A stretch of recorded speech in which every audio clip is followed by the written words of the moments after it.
Yes, hello, magandang araw po ng Miyerkules sa ating lahat mga kapatid. Ngayon po ay August 11 at ito po ang ating pulong ng panalangin kada Miyerkules. Napakaganda po ng ating topic na ating pong pag-aaralan ngayon. Kaya minumungkahay ko po sa lahat at suggest ko po na tayo po ay magbuklat ng ating banal na kasulatan sa oras na ito. Tayo muna po ay manalangin bago po tayo mag-aral ng banal na kasulatan. Amang banal, makapangyarihan po sa lahat, ngayon po ay sumapit po ang kalagitnaan po ng buong sanlinggo. Kami po ay nagpapasalamat sa patuloy na buhay at patnubay na inyo pong ibinibigay sa bawat sa amin. Ngayong oras na to, Panginoon, kami po ay mag-aaral ng inyong banal na salita. Nawa kami po ay patnubayan ng inyong banal na spirito upang sa gayon, Panginoon, kami po ay maakay sa isang mabuting bagay na kami po ay magiging malapit sa inyo at gayon din, Panginoon, ang aming pananampalataya ay magsitibay. Patawad, Panginoon, sa nang kami nagkulang, nagkasala, sapagkat ito po lahat ay aming hiling at dalangin sa pinakamatamis na pangalan ng aming tagapagligtas na si Jesus. Amen. Yan po. Thank you so much. Tayo po ay nagpapatuloy sa atin pong pag-aaral ng banal na kasulatan, bagamat ito po ay nasa kalagitnaan po tayo ng ECQ or pandemic, ay wala pong hadlang na tayo po ay hindi po mag-aaral ng banal na kasulatan. Napakaganda po ng ating pong topic sa oras na ito. Ito po ay may kinalaman sa ang kapangyarihan ng panalangin. Dahil ito po ay pulong panalangin, ang ating pong topic ay may kinalaman po sa ang kapangyarihan ng panalangin. Ano po ba ang nagagawa ng panalangin sa ating buhay? Tayo po ba ay regular na nananalangin sa ating mahal na Panginoon? Ngayon po ay babasa tayo ng kwento mula po sa Biblia na kung saan ito po ay magsisilbi sa atin na bilang isang kwento ng inspirasyon, gayon din ng pagtatagumpay dahil itong tao ng ating Panginoon, ang lingkod ng ating Panginoon ay naging mapanalangin. Okay? So ating pong buklatin ang ating banal na kasulatan dito sa aklat po ng Daniel. Daniel chapter 6. Start po tayo sa verse 10. Ako na lang po ang babasa. Kung inyo na pong natagpuan, ay inyo po akong sundan sa atin pong pag-aaral. Daniel chapter 6 verse 10. Ito po ang sinasabi. Nang malaman ni Daniel na ang kasulatan ay nalagdaan na, siya'y pumasok sa kanyang bahay na ang mga bintana ay bukas paharap sa Jerusalem. At siya'y nagpatuloy na lumuhod ng 3 ulit sa loob ng isang araw. Ibig sabihin po, siya po ay nanalangin. Okay, nag-kneel down po siya, lumuhod po siya, at siya ay nagpatuloy na lumuhod ng 3 ulit sa loob ng isang araw na nananalangin at nagpapasalamat sa harap ng kanyang Diyos gaya ng kaniyang dating ginagawa. Ito po sa tagpong ito, si Daniel na lingkod po ng ating Panginoon ay nananalangin po sa loob ng isang araw ng 3 beses. So kung ito po ay ating kukwentahin sa loob po ng isang buwan, kung 3 times a day nananalangin si Daniel, ilang beses kaya na suma total sa loob po ng isang buwan? Ang sagot po ay 90 times.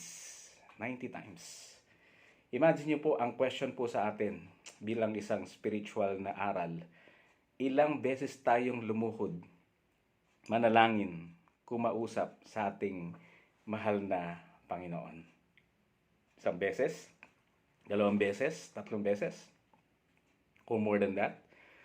Or minsan po, wala man tayong time talaga na manalangin dahil sobrang busy po ang ating mga buhay.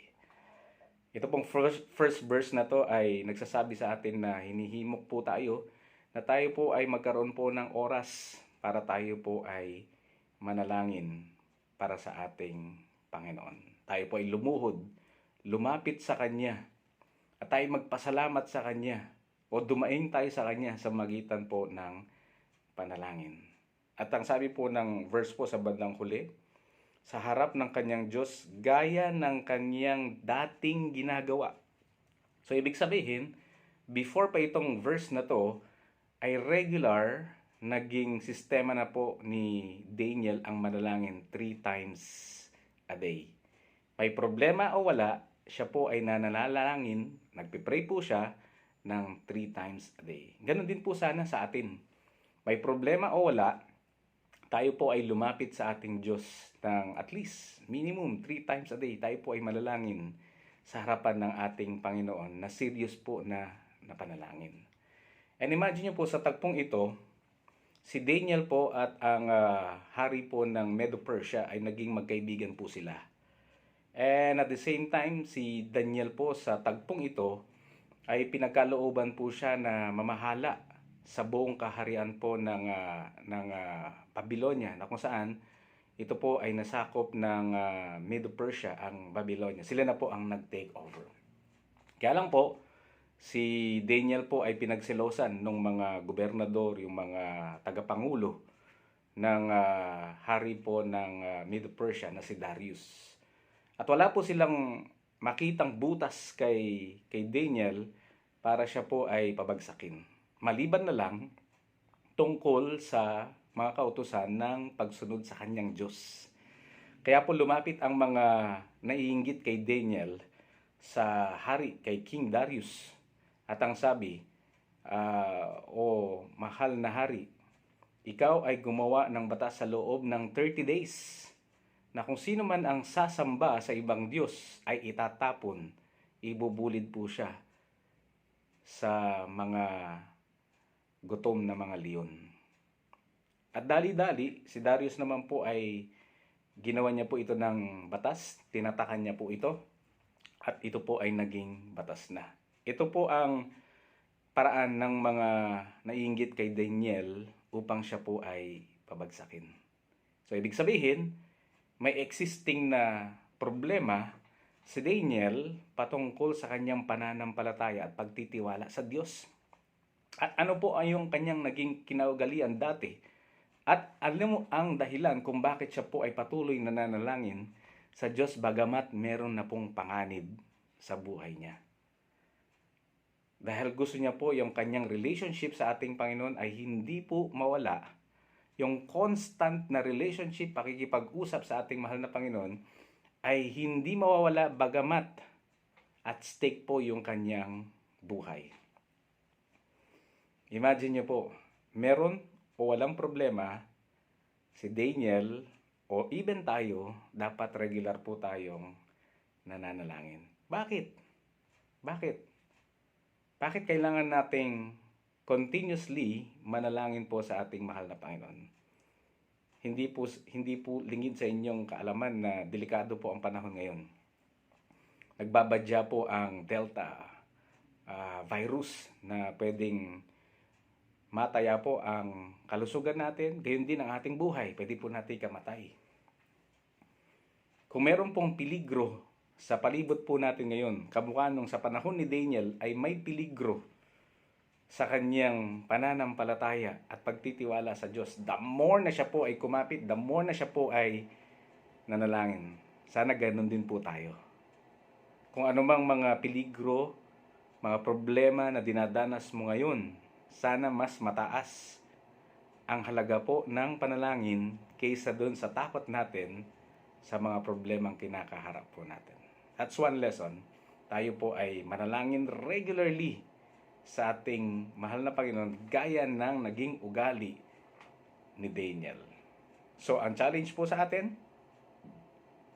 kapag mayroong problema, ang una po nating lapitan ang ating mahal na Panginoon. At dapat regular po si Daniel 3 times a day.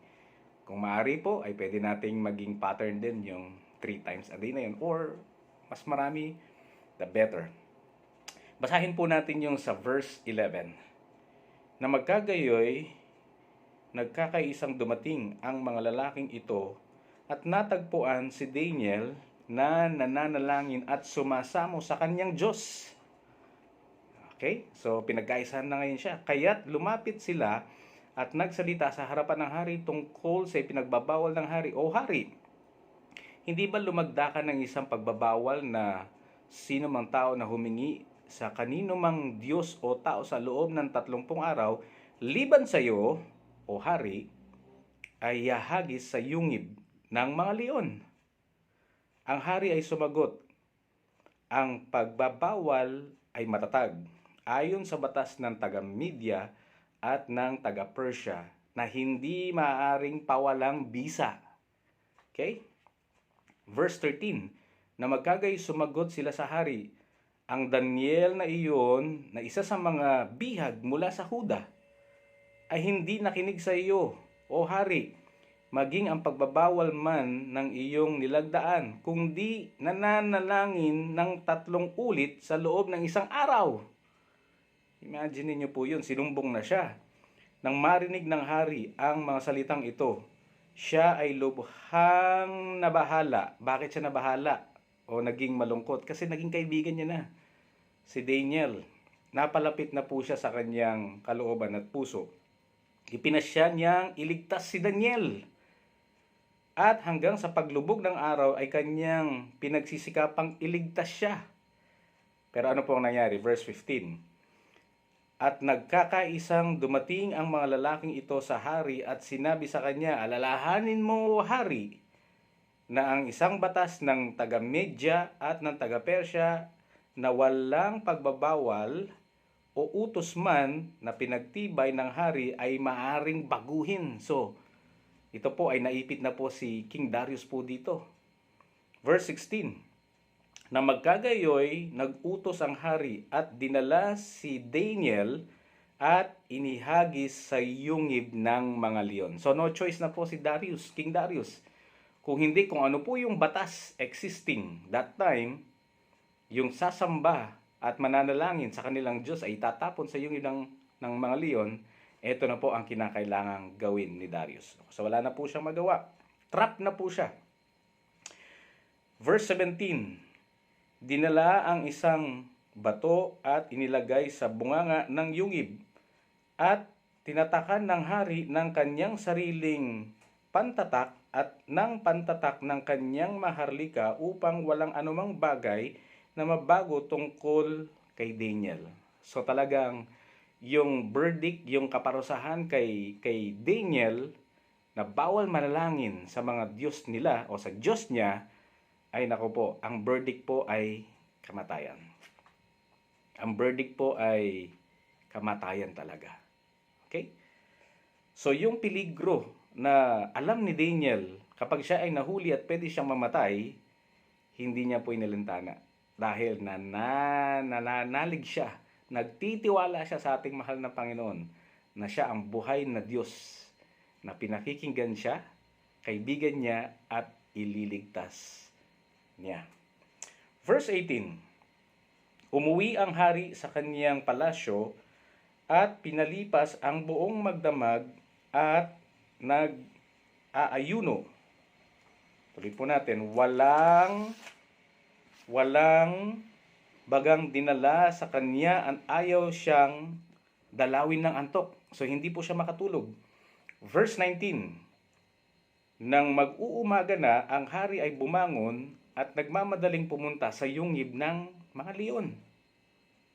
Verse 20. Nang siya'y mapalapit sa yungib na kinaroroonan ni Daniel, siya'y sumigaw ng may pagdadalamhati at sinabi kay Daniel, O Daniel, lingkod ng buhay na Diyos, ang iyo bang Diyos na patuloy mong pinaglilingkuran ay nakapagligtas sa iyo sa mga leon? So, yun ang sinabi po ni King Darius. So, sumigaw siya. Buhay ka pa ba, Daniel? Niligtas ka na ba ng Diyos mo na pinaglilingkuran mo? Verse 21. Siyempre, kung magdamag na si Daniel doon, what do they expect? Baka patay na po siya. Nilapat, kinain na siya ng mga leon. Verse 21, ito po may sumagot. Sinabi naman ni Daniel sa hari, O hari, mabuhay ka magpakailanman. Ibig sabihin, sumagot siya. Isinugo ng aking Diyos ang kanyang anghel at tinikom ang mga bibig ng mga leon, Hindi nila ako sinaktan sapagkat ako'y natagpuang walang sala sa harap niya at gayon din sa harap mo, O Hari. Wala akong ginawang kasalanan. Verse 23, nang magkagayoy tuwang-tuwa ang hari at pinag-utos na kanilang iahon si Daniel mula sa yungib, kaya't iniahon si Daniel mula sa yungib at walang anumang sugat na natagpuan sa kanya sapagkat siya'y nagtitiwala sa kanyang Diyos. Amen. Imagine mo yung kanyang kinaugaliang manalangin 3 times a day. Ito ang nagligtas sa kanya sa tiyak na kapahamakan. Yun po ang kapangyarihan po ng panalangin. Bakit? Kasi yung ating relationship sa ating Panginoon, pag regular tayong nananalangin, kilala ka niya, kilala mo siya, siya yung Diyos natin na nagliligtas sa atin. Ano ang patunay na yung panalangin po ni Daniel works at naging mabisa ito? The moment na siya po ay tinapon doon sa mga gutom na mga leon, ano po ang nangyari? Dahil si Daniel po ay tapat na lingkod ng Diyos na nananalangin regularly, ano po ang ginawa ng Diyos sa kalagitnaan po ng peligro ni Daniel? Siya po ay nagpadala ng anghel at siya po ay iniligtas sa bibig ng mga leon. Does prayer work? Epektibo po ba ang panalangin kapag tayo po ay nahaharap sa isang peligro or kasamaan? Yes, of course. We can count on the Lord. Pag tayo po ay nananalangin, tayo po ay mas malapit sa ating Panginoon. At pag tayo po ay nananalangin, isa lang po ang ibig sabihin nun. We are very dependent sa ating mahal na Panginoon na hindi natin kakayanin by our own self. Minsan kasi, ipinaglalaban natin yung laban na hindi para sa atin. Pinaglalaban natin ng ating mga sariling katawan, sariling pag-iisip, na spiritual battle that does not belong to us. Hindi po talaga natin kakayanin yan. Dahil ang ating kalaban na si Satan, ang demonyo, ang diablo, ay pawang mas malakas sa atin po. Kaya we need a stronger friend, a stronger God, na talagang siya po ang magbibigay ng tagumpay sa atin. At paano po natin yung gagawin? Una, tayo po ay lagi pong makipag-ugnayan sa ating mahal na Panginoon sa pamamagitan po ng panalangin. Next, bago po tayo magtapos, gusto ko pong ituloy po ang sinabi po dito. Ang hari ay nag-utos. Ang mga lalaking nagparatang kay Daniel ay kanilang hinuli at sila'y hinagis sa yungib ng leon. Sila, ang kanilang mga anak, ang kanilang mga asawa, hindi pa man sila umaabot sa ibaba ng yungib, ang mga leon ay nanaig sa kanila at pinagputol-putol ang lahat ng kanilang mga buto. Nang magkagayoy, sumulat ang hari si Dario sa lahat ng mga bayan, bansa at wika naninirahan sa buong lupa, kapayapaay sumainyo. Ako'y nag-uutos na sa lahat ng sakop ng aking kaharian, ang mga tao ay dapat manginig at matakot sa Diyos ni Daniel. See? Napurihan pa ang ating mahal na Panginoon sapagkat siya'y buhay na Diyos at nananatili magpakailanman. Ang kanyang kaharian ay hindi mawawasak at ang kanyang kapangyarihan ay walang katapusan. Amen. Amen. Imagine nyo pag tayo po ay nananalangin, nagiging close tayo sa ating mahal na Panginoon, and at the same time, tayo po ay, we feel like dependent tayo sa ating mahal na Panginoon dahil hindi natin kaya on ourselves, sa sarili natin.